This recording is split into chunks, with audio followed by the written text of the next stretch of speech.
Hey everybody, I hope you're having a great weekend, and I'm so excited to wrap up on our week of wellness. This week it's been all about wellness, and if you remember where we started was really digging into the why. Why make this effort on all the areas that we covered? So we talked about sleep, hydration, nutrition. Yesterday we talked about vices and some of the unhealthy habits that we sometimes fall into. So I would encourage you, as we wrap up the week, you really need to bookend it with why even bother? Why make the effort? Whatever that big reason that you thought of 1 week ago, that's what you need to come back to every day to remember why you're putting in this intentional energy in all these areas of your life. And to wrap up the week, we started it with our mindset, and now to finish, we're going back to our mind and our brains and what's happening in there.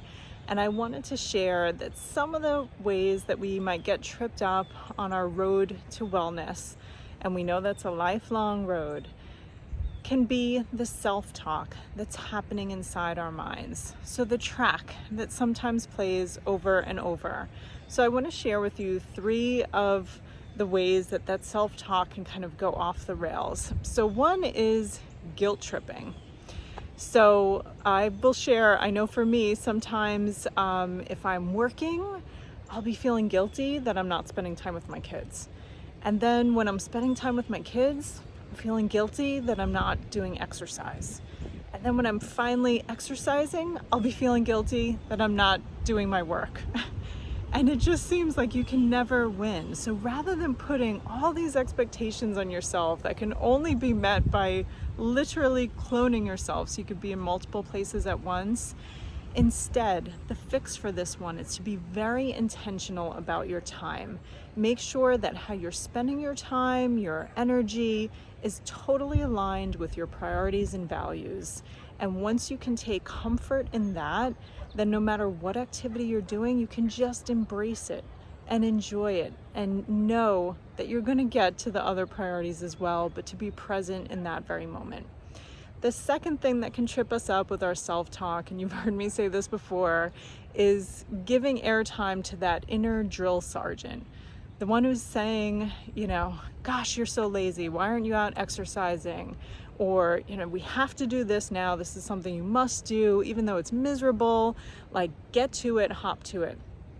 And the fix for the drill sergeant is to just give him the boot and look for instead, maybe it's even like that fairy godmother, that gentle, loving, kind, encouraging voice in your head that reassures you that you are enough and that every effort that's extended is going to get you that much closer to your goal.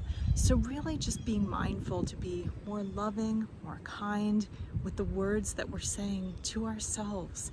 It will only bring you better results. So that's another one to practice. And then number 3, I would say, is really that inner bully. So if you've got voices coming up saying, you're so lazy, you're never enough, no matter how much effort you put in, it's not going to get you there. You're not successful, you don't cut it. Why aren't you doing as well as this person or that person? Or you should have been here by now in your life. That awful bully. You gotta muzzle him. And the fix for this one is really instead developing an attitude of gratitude. So what are you grateful for in your life? What are you appreciative for? What are some of the gifts that you may not even be recognizing in your day-to-day, but really are such a blessing? So developing that lens of gratitude, and you could do this with gratitude journals, or even just taking a moment in the morning or at night to think about what you're grateful for, that will really help keep that bully in its place and improve your self-talk. So 3 ways that our self-talk kind of goes south, and how you can turn it back around. And I'll leave you with one final thought on our wellness week, and that is around mindfulness. And I know a lot of us can get pretty spooked out by the concept of meditation, whether you've tried it before and you feel like, oh, that failed miserably, or that's no fun, or all I become is a pressure cooker of why can't you control your thoughts?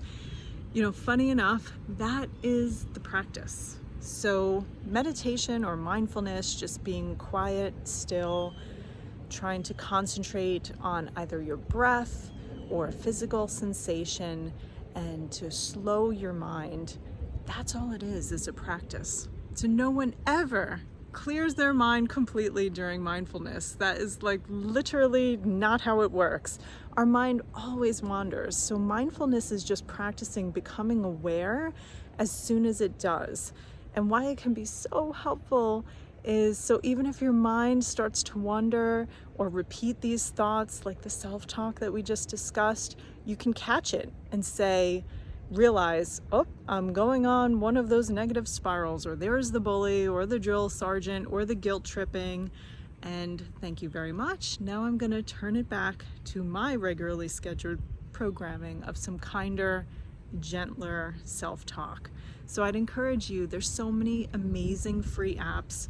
The Calm app is a great one. Another lesser known one is 10%. I love it. And they're really, 10% in particular is made more for meditation skeptics. So there's some really great like journalists who are funny and maybe a little bit cynical even about meditation that can kind of bring some levity and make it much more approachable and accessible for those of us who may not immediately fall into the Zen zone when we're trying to be mindful. So I'd encourage you to check those out. And as always, I'm wishing you wellness today and always until we speak again.